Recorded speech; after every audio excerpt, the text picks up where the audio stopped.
Hello and welcome back to another podcast. We kind of got a bit of a new name. Cardinal Conversations is what we're going with, and the kind of format of this is anyone that wants to come on and have a conversation about the Cardinals. So the name definitely makes sense. But yeah, separate to Cardscast that may or may not be returning in the near future. More on that at some other point. But that might be on its way back, which I'm sure a lot of people will be excited about. But we'll still keep this going and have conversations with fans, media, players, officials, anyone really, opposition fans, like we did with Robbie Stelling before the Hartlepool game, which was a great chat. But actually today we're excited to have someone joining us who joined us before on the very first episode, I think it was, just before Christmas. We've got BBC Surrey Sports Thomas Mitchell back on. Thomas, thank you for joining us again.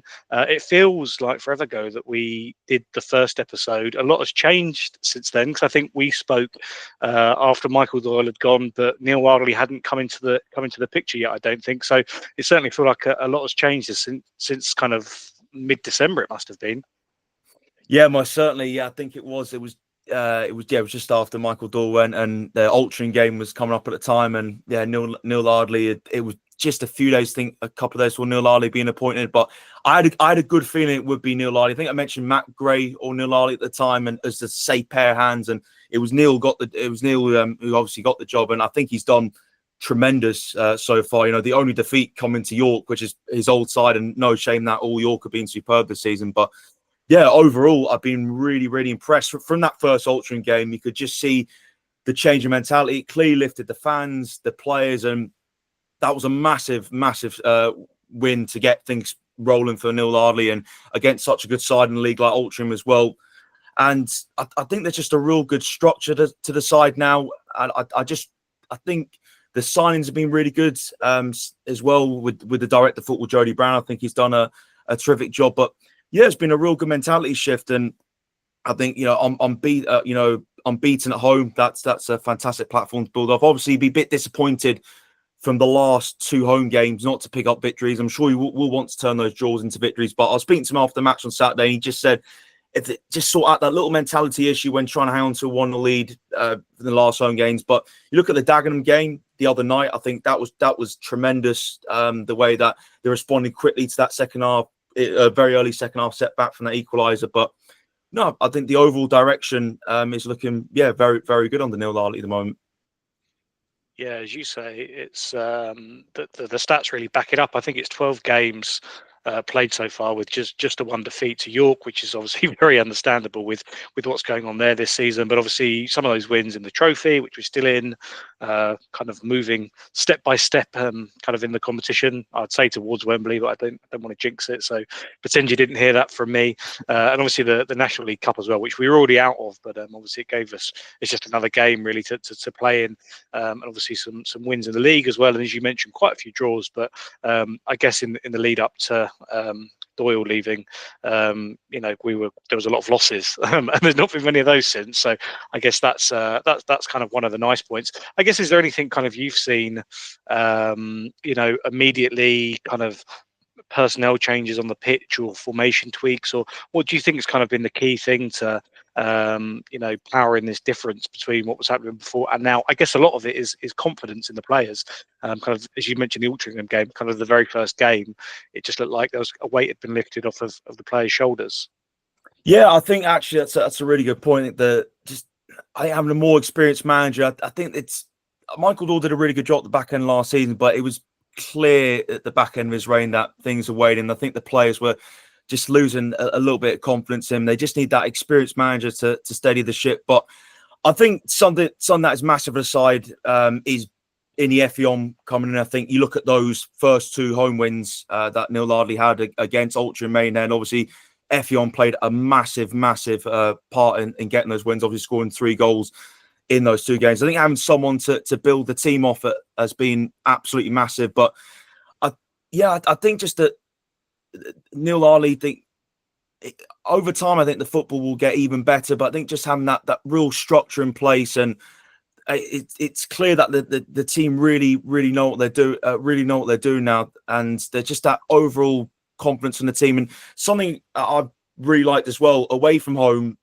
obviously the only loss away from home has been to York, but I felt like the Aldershot game, they probably would have lost that under Michael Dahl at the back end of his reign. Again, the Oval game, I remember him saying after the game that he told the players at half time to be braver, and I think that's what the players are really starting to do now. You've seen the bravery on the ball. The Dagenham game the other night, where I was very impressed with some of the football that was played, and in particular, I really enjoyed watching Jamie Andrews, for example.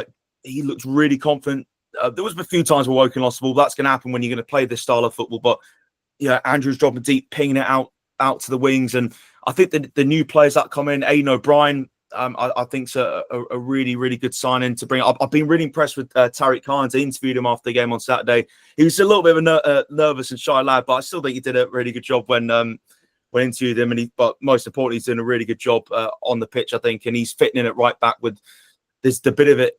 Injury crisis at right back. That's why Tariq had to come in with Dion Kelly-Emmons and Dan Moss being out. But again, Lewis Walker in the FA Trophy scored some key goals. I think he's a player. Maybe some fans think the jury's still a bit out on him, and I can understand that with his goal record in the National League. But clearly, Neal Ardley over the last couple of games has shown faith. He kept him in the lineup on Saturday, and again, Junior Moraes is another new player. I think that's coming and done really, really well. Scored really good early impressions. That 2 goals at Dagenham Redbridge's old side, and Jacob Mazionis. So I think not just Neal Ardley himself, the leadership he's brought, but I think that, as I mentioned, the new signings as well that come in and gelled really well into his style of football. So I think Mazionis got man of the match on Saturday. And again, every time I watched him, actually, I haven't commentated on a lot in this calendar year, a lot of Woking games in the flesh, but when I have seen Mazionis play, I think he's been an outstanding player. So a mixture between what Neal Ardley's brought himself, and I think Harry Beatsman's played on the left of it, which is interesting actually. Because when I covered Sutton a few years back when Harry Beatman was playing for them, he did have that tendency to when Matt Gray played him out wide a couple of times. Paul Doswell as well played him out wide. So I think that's interesting that since Neal Ardley's come in, Harry Beatman has played that sort of inside left position, maybe that little bit licensed whoever's playing left back, usually Adam Chickson to bomb forward. So yeah, I think overall I've been really, really impressed with what Ardley's done with this team so far.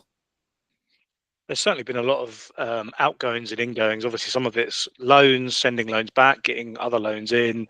Other it's been releasing players and signing players. But kind of earlier, you mentioned Jody Brown, and Woking haven't really had a director of football quite like this in the past. I think there's certainly been members of staff that have kind of helped out behind the scenes with stuff like signings and stuff like this, but I think this is kind of really the first person we've had in this role. But I guess, do you think that it's made a massive difference having him? Because talking about some of these players like Mazionis and stuff like that, I mean, a manager that was having to take training sessions and maybe playing 2 games a week wouldn't have had the time maybe to go and research players and find players and speak to clubs about players as much as a kind of director of football who that's one of their kind of main responsibilities. I guess you think that's kind of been a really big help, having someone there that's kind of fully responsible for that, rather than a manager and his assistant trying to do everything, including kind of finding players and doing all that side of things. Yeah, for sure. I think it's absolutely massive. And every time I do the interviews, Jody Brown's always there, hanging around as well, so talking to the players. And I think he's a massive presence around the club. But as you said, to have that extra bit of knowledge now around the club, and again, for example, Tariq Hines, Jody Brown led that signing massively. He was someone that again, when I spoke to Tariq after the game on Saturday, he referenced Jody Brown. He actually had a previous relationship with him, and Jody knew about him for quite a while. So again, it is absolutely massive, for Jody Brown to be around the place to help out Neal Ardley, because again, if your manager wants to run the whole thing, it can get very, very stressful. So I think that's the way modern football's going as well. Now you see it's filtering down to nationally, these more modern structures, and I think it's good to see Woking now really moving with the times and having that director of football. And again, I think he's massive in every signing. Of course, it's a collaborative effort seeing him and Neil, and I think there's just a really good relationship there. It just shows the direction now that Woking are going in under new ownership, that they're really attacking the transfer market, whether that's signing into the end of the season or using the loan market really well. I just think there's the really good structure around the club, an experienced manager, a director of football who's really keen to get the club moving forward. And I like the fact he's quite vocal on social media as well, really good at interacting with the fans. I think that's a massive thing in modern football as well. So I think Todd Johnson's made a really good appointment. And yeah, I think Neal Ardley seems to have a really good relationship with Jody Brown in these early stages. So yeah, long may it continue, and hopefully some more good new signings as well under Jody Brown. Yeah, it's kind of a blessing and a curse, the social media stuff, isn't it? Because I think when you're doing well, it's definitely nice to have people that would be interesting to see that maybe when we're going through trickier spots to see just kind of how well that relationship works. The reason I mention it is because I notice, obviously, with some of the younger managers now, but they are on social media, and I've noticed kind of a few times in this league and others where kind of managers have gone on after a defeat or something and kind of been interacting with fans, not in a great way, but I think that the way that it's been done so far has really built a bridge between the kind of management structure and kind of off the field stuff and the fans, which is important, because I don't actually think we're the kind of biggest. We certainly weren't under Doyle, I don't think, and maybe it was true under Sal as well for a bit. Is we didn't seem to have many players that were really saying much on stuff like social media. So if the club weren't putting stuff out, it did kind of feel like there was quite a big gap between the two. So I guess you probably think that building actually, not that you think it, I think this has been something the club's been quite clear on, is that they want to build the relationship between the fans and the players more. And I guess there's been stuff like players going in the bar after games and stuff that you might have seen a bit of if you were staying behind doing interviews. I guess that feels like quite a big push as well from the new ownership. Yeah, absolutely massive. And I think the relationship felt very fractured, in the middle of sort of that November time at the back end of Michael Doyle's reign. So that the club have seen that, and I think they've rectified it really well. Obviously, Neal Ardley and Jody Brown haven't been in too long, as well as the new ownership. But I think, in the early stages, they've done a really good job, communicating the fans, and I think the players seem a bit more relaxed now. And obviously, that's going to come with the good results that Woking have had recently. And yeah, I just think there's a really good feeling and buzz around the club, and I think now fans are looking forward to matches that bit more and really believe in. Example, there's Solihull Moors, so we'll get onto a little bit more coming up on Wednesday. I think about that October, November time, I don't think fans would have really been believing that Woking get result, but now absolutely they believe that they can get a really good result on Wednesday night. So yeah, I think that the club so far, everyone in high up position, done a really good job at changing the feeling. And yeah, I just think the players look more relaxed now, and I think it's massive that there's been some. I keep mentioning the new additions come around. That's lifted the players that have already been in. And actually, something I didn't mention, Neal Ardley's done really well. In particular, I think a player that came for criticism was Del Gorman. Obviously, handed the captaincy under Michael Doyle. And I think he's actually stepped up to the plate in a lot of the recent games which he's played. And I think he's someone I've noticed a real good improvement in. So hopefully that's going to be massive going forwards as well, because I think he'll have a huge part to play in the second half of the season. Yeah, Dale Gorman actually sums up a lot of what you were kind of just saying about the relationship between the players and the fans, because, and just his form as well, because I know that he was one that kind of came in for flack, and I think, especially at Barnet away, I think there was kind of a bit of a flashpoint between him and the fans after he got subbed off, and I think he kind of got dropped by Doyle quite a bit near the end of his spell, and you could kind of feel that it wasn't really working out there. But that's what you get when you change managers sometimes, is you get those players back into form, and he's a big asset for us. So it must be, he's kind of captain and stuff like that as well. So really want him playing well.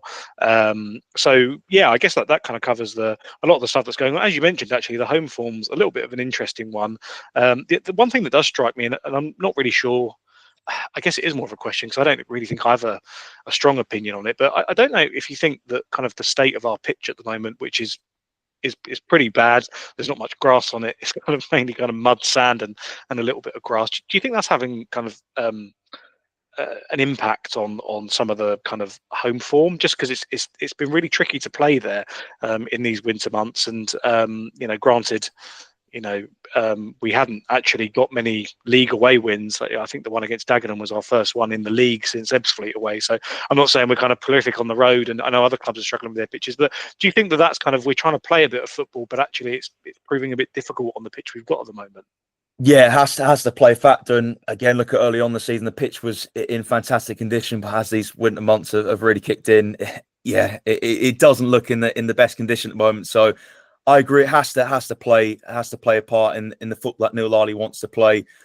Obviously, people maybe laugh at using pitch excuses, but yeah, I think it does have to play a part. And there is a few times where the pass on obviously on a nicer pitch would be a little bit more cleaner. But I'm sure the players will get more and more used to it, and hopefully that's something the club will look at and sort that out in due course, because I think it has been.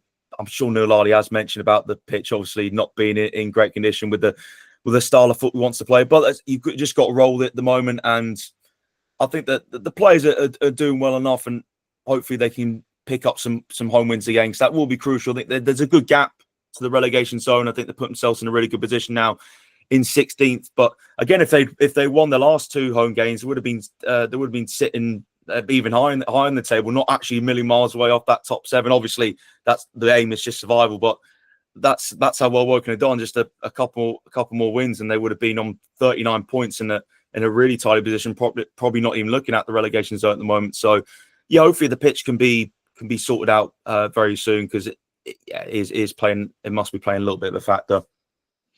I guess also that one of the kind of common themes of especially the last two games was that I think both teams were, as in Ebbsfleet and Tamworth, I think were quite happy to come and get a point and disrupt the game, and didn't, weren't really looking to play it with beautiful football.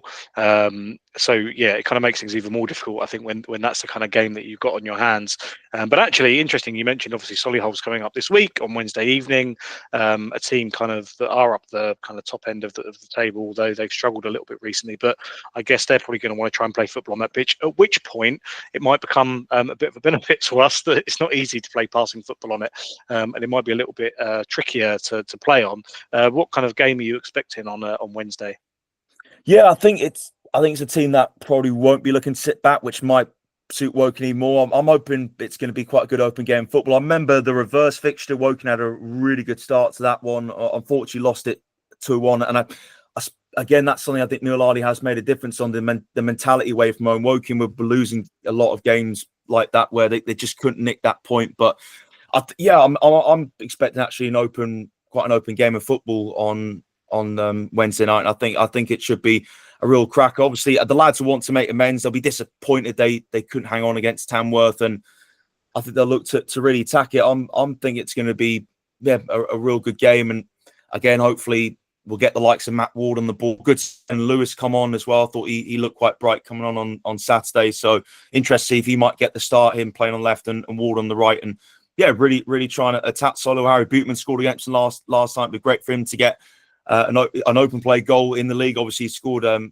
couple from the spot in the festive period, but I think he could cause a real problem for Solihull. And yeah, again, Innie Effiong started on the bench. I wouldn't be too surprised if he comes back into the lineup. And I think he could cause some real issues for Solihull defence. So yeah, Woking have got a lot of options. Hopefully, Aidan O'Brien's injury won't be serious. I presume. I don't think he will be featuring on Wednesday, and probably not Saturday either. But hopefully, that injury's not serious. And Woking have got a lot of attacking talent. I think they can cause Solihull some real problems. I've got a good feeling actually Woking can come out of this with a victory. Although again, Solihull, good team, even though they've been struggling recently, they'll still be wanting to fight to get into that top 7. Yeah, exactly. Still a good team, but it should be a good matchup. And as you said earlier, I think people can now just look forward to games a little bit more, because you do get the feeling that Woking could turn up and win it, which would be which would be brilliant.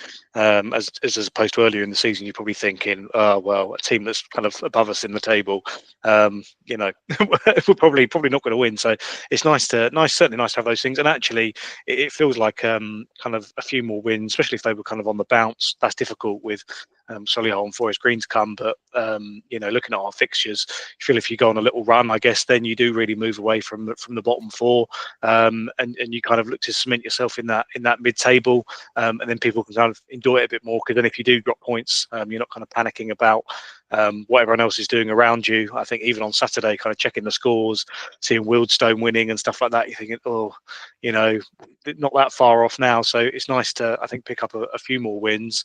But I guess on that, how do you see the rest of the season going? And do you think it's kind of a chance to start to build for next season? Obviously, there's a lot of stuff that's in place now, and I guess where possible, the club probably will be looking to make signings or make changes off the field, that look towards next season. Obviously, a lot will happen in the summer, but do you think the rest of the season will be kind of used to, look ahead to, what they're preparing for, I guess, for what will be hopefully a busy summer and an exciting start to next season? Yeah, obviously, Neal Ardley said to me every time I interviewed him, just think about not looking at league position, just 50-point mark. And at the moment, Woking sit on 35 points, so just another 15 points to get to that. I think Woking now have done really well to get themselves in a good position to just push towards that survival line. And I think there's enough games coming up. I think Woking could go on a real run. Solihull on Wednesday night. Forest Green will be a tough one, but Woking have showed that they've got character on the road, and obviously you never know. They got a point off Forest Green at home in the season. Strange things happened, and then I think another thing that's massive as well is the FA Trophy run. That chance to get to Wembley. Obviously, the league is the priority, but again, there's no harm having a cup run, and Woking are in a fantastic position with that Oxford game, but. Yeah, I think there's that again. Southend, they've had an interesting season. That's another away game coming up. That I think Woking got a point there last season. I wouldn't be surprised if Woking can nick something there. But maybe I think they're more than capable of getting enough home wins, and I think they've shown they can get those points away from home. So yeah, I think Woking are more than capable of getting to that 50-point mark pretty quickly, and then maybe getting a few more wins on board and. Maybe pushing to finish in that top half of the table if they can really put a good run together. But no, I think the groundwork's now there that they can really push the survival. And I think the exciting summer is certainly ahead, where I expect a lot of changes to be made. And already you've seen the players that Woking have brought in. So in the summer, I expect things to really crank up, and yeah, some real big changes to be made. And Neal Ardley's, I think, is a real good club builder. He's shown that in the past. And yeah, I think the fact he's got off to a really good start, he'll be looking to continue out into the summer and bring that momentum into next. He said it, when he was at York, his intention was just get them over the line and have a really big sum, which obviously York have had. Now, I wouldn't be surprised, actually, if they didn't sack Neal Ardley, that Neal Ardley would have had them in maybe a similar position, because he is that sort of quality manager. So hopefully now Woking can reap the benefits and get themselves survival and really upgrade the squad even further. Although I think Woking have a pretty good squad at the moment that, yeah, more than capable of surviving comfortably, and yeah, maybe finishing that top half of the table. It's interesting that you mentioned York, actually, because I think they're a really good case study for a club that I think they finished right down. I think they finished below us last season. Now they're kind of streets ahead. So it shows you that it can be done in a short amount of time, which I guess is something for everyone to aspire to. Really, I know it's it's kind of harsh to say. Oh, the expectation is now we should be battling to get automatic promotion. That feels like a long way off, but it does show you it's possible. I know they had kind of started to move things around in the right direction. That kind of wasn't just one summer. They started to kind of prep things a little bit before that. So, but it still hasn't been a massively long project. So it's something certainly to look at as one that can be possible. And actually, you mentioned about aiming for the top half. It's quite funny, really, because I guess if you got kind of near the top half or in the top half, and who knows how far we'll go in the trophy, it could really be seen as quite a positive season. Obviously, with people looking forward to the future as well. What do you make of the FA Trophy? Then I guess it's quite a good draw. Oxford City away, obviously going to be a tricky game because they're going to be as excited as we are. Game on a plastic pitch, somewhere we lost last season as well, actually, in Darren Sarll's last game. So it'll be tricky, but win that one and into the semi-finals. That'll be quite an exciting kind of experience for everyone involved. I guess in the early rounds of the trophy, everyone kind of pretends they don't care, but if you got to a semi-final, then surely the kind of interest would be huge. Yeah, it'd be absolutely massive. Obviously, of course, 1997, that was that famous FA Trophy win for Woking, how they'd love to have another one. It's certainly not a bad distraction. As you mentioned, it will be a tough game at Oxford. They'll be bang up for it. But, Woking coped really well in their last FA Trophy game when maybe people thought that could have been a banana skin, but they eased through that one. And obviously this one is slightly tougher, maybe opposition, but I'm confident Woking can get through that, and then it's anybody's guess who can win it. Obviously, Rochdale and Altrincham will be, either of them will be the favourites, whoever wins from that tie. But you've got Sutton knocking about, and obviously the big one is Aldershot. If they win at Sittingbourne, that would be maybe the dream final, wouldn't it? Aldershot against Woking, that would be an absolutely incredible final if that was able to happen. But firstly, it's about getting through that Oxford tie, which I'm sure they'll give Woking a game, but Woking they have a quality squad and professional enough to come into the game in the right mindset and get through it. And then if they get to the semi-finals, all to play for. And as you said, if Woking can get in the top half and maybe get to the FA Trophy final, that would be a very good season. What was looking pretty dull when think about that when that Havant penalty shootout was happening. Things were looking very bleak then in the league and possibly heading out the FA Trophy. So it just shows when you look at that point how far Woking have come in a short space of time now. The season's just looking in such a different light. So hopefully this good run can continue and Woking can have that really strong into the season. Hopefully a trip to Wembley. Yeah, that Havant and Waterlooville penalty shootout really felt like the end of days kind of stuff at the time, and I guess it kind of proved to be that way in the end for those things. But things can certainly turn around quickly. But that's it's good to have that and have a bit of interest in the season as well. And hopefully you can get a media pass to the final. I'm sure a lot of the BBC Surrey team will be looking to cover that game if we get there. So hopefully you're in pole position, having done a lot of the games this season. That would be an incredible experience for everyone. But not been there in quite a while, and had the final in, I think it was in 2006 when we played at Upton Park against Grays, a really, really strong Grays athletic side. Really strong because they overspent massively and then ended up going bust without getting to the Football League in the end.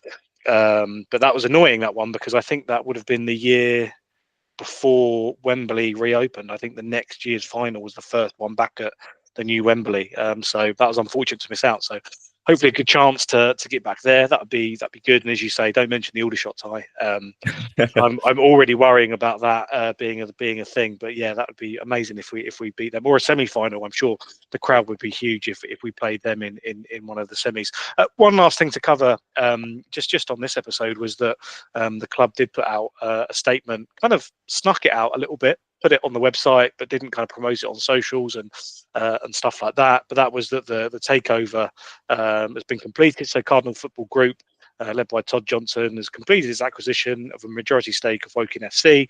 Something we knew was coming down the line for a while, but it's great to get that finally over the line after what was obviously a really difficult summer. How do you kind of see that? I think obviously you've praised already a few things that the kind of tweaks they've made, but a lot of it seems to kind of be action rather than words at the moment, which I guess is the opposite to what a lot of takeovers can be at this level. Sometimes they kind of come in and say we're going to change the world, and you don't really see the results of that, whereas this kind of feels like they're just getting on with stuff quietly in the background, which I guess is quite a nice way to do it.